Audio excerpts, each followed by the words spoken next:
On April 8th, all eyes in Vermont will be on the skies, hoping to see a rare total solar eclipse. Just before 3 p.m., the Great American Eclipse will cross the skies and plunge Vermont into darkness for a few minutes.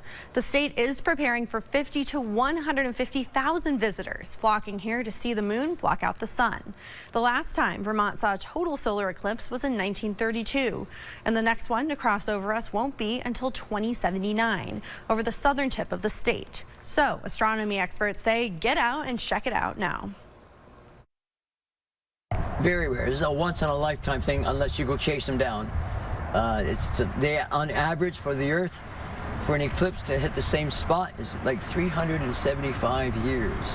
Kat Villianzoni spoke with meteorologist Jess Langlois to find out what the eclipse means for Vermont.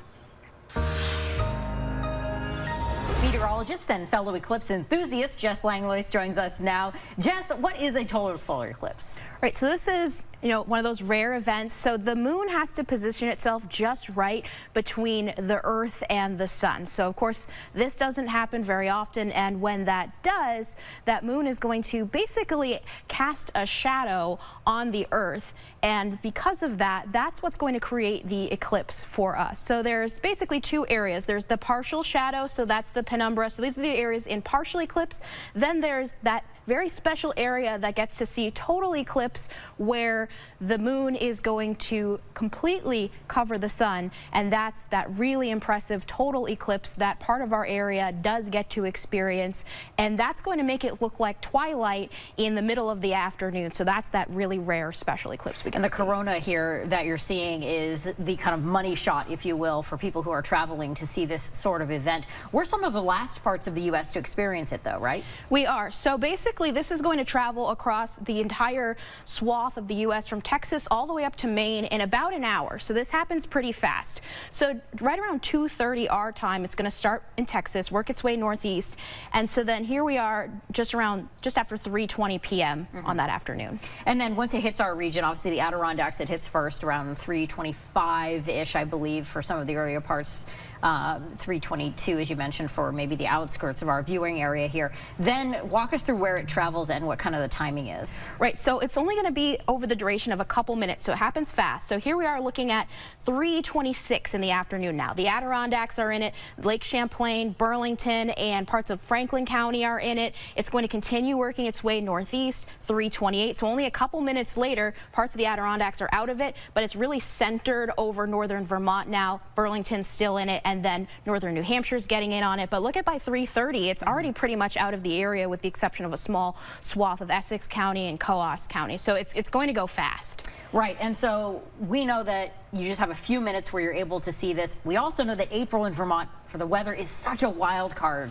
So you did some of the math, if you will. What are the odds that we'll actually be able to see the eclipse? Yes, so unfortunately, climatologically, the odds are not in our favor here. Now, if we can get a day just like last year, it would be perfect. But I looked back at daytime weather conditions over the past 10 years, and we really only have 2 years that had sort of ideal viewing conditions. A lot of clouds, some rain, depending on the temperature. Snow is also on the table. And going back to 2000, again, the odds still not in our favor. 50% of those years had a complete overcast, another 8, so another 33% had at least partly cloudy skies. So only 4 years going back to 2000 had what we would call ideal weather conditions. So it's possible, but the odds really aren't in our favor here.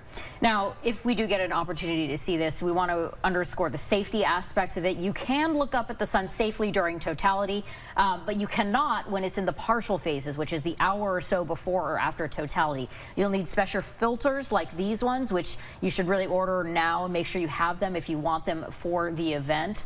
And we will keep you updated on all things eclipse leading up to April 8th.